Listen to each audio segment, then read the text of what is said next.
Perjuangan Istri Jenderal Revolusi, ditulis oleh Erwin Daryanto dari detiknews.com. Elina Lilik Elastria tak bisa membendung air mata setiap kali mengingat perjuangan sang ibu, Yayu Rulia Sutowiryo, pasca tragedi gerakan tanggal 30 September tahun 1965. Sepeninggal suaminya, Jenderal TNI Anumerta Ahmad Yani, yang menjadi korban gerakan tanggal 30 September, Yayu mengalami depresi. Sekitar setahun lamanya, dia cuma mengurung diri, nyaris tak punya semangat hidup. Hingga suatu hari pada November tahun 1966, Yayu mengumpulkan ke-8 anaknya.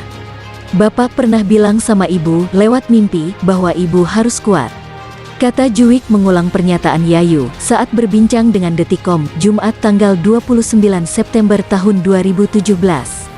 Sejak saat itu, Yayu bangkit melakoni hidup dengan peran ganda sebagai ibu dan ayah bagi 8 anaknya. Dia menerapkan disiplin keras dan aturan baru. Anak-anak tak boleh jajan dan selepas sekolah harus makan di rumah. Ibu sendiri mulai merintis usaha, namun beberapa kali mengalami kegagalan. Kata Juwik lirih. Yayu, dia menambahkan, antara lain pernah berjualan gaplek lalu sembako di Kemang. Namun dua-duanya gagal. Tapi sang ibu tak putus asa. Dengan sisa-sisa uang hasil penjualan rumah, dia membeli sebidang tanah di Kemang. Di atas tanah tersebut kemudian dibangun rumah. Menurut Juwik, ibunya memiliki kegemaran mendekorasi rumah dan memanfaatkan kemampuan itu. Rumah yang dibangun tersebut didesain dan didekorasi dengan menawan, lalu dijual. Sukses itu membuat Yayu percaya diri untuk selanjutnya berbisnis rumah. Perekonomian keluarga pun mulai mapan. Saya selalu menangis jika mengingat perjuangan ibu, kenang Juwik. Perjuangan keras juga dilakoni Juli Suparti, istri Mayor Jenderal Suprapto. Guna menopang kehidupan keluarga, dia berjualan batik, berdagang es mambo untuk anak sekolah, hingga membuat kue dan berjualan tanaman anggrek.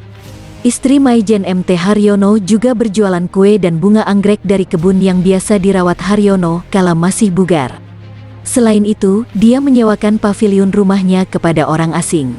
Karena lokasinya yang strategis, peminatnya lumayan banyak sehingga dia secara bertahap bisa menambah beberapa paviliun baru. Dari usaha penyewaan ini, kebutuhan keluarga akhirnya terpenuhi.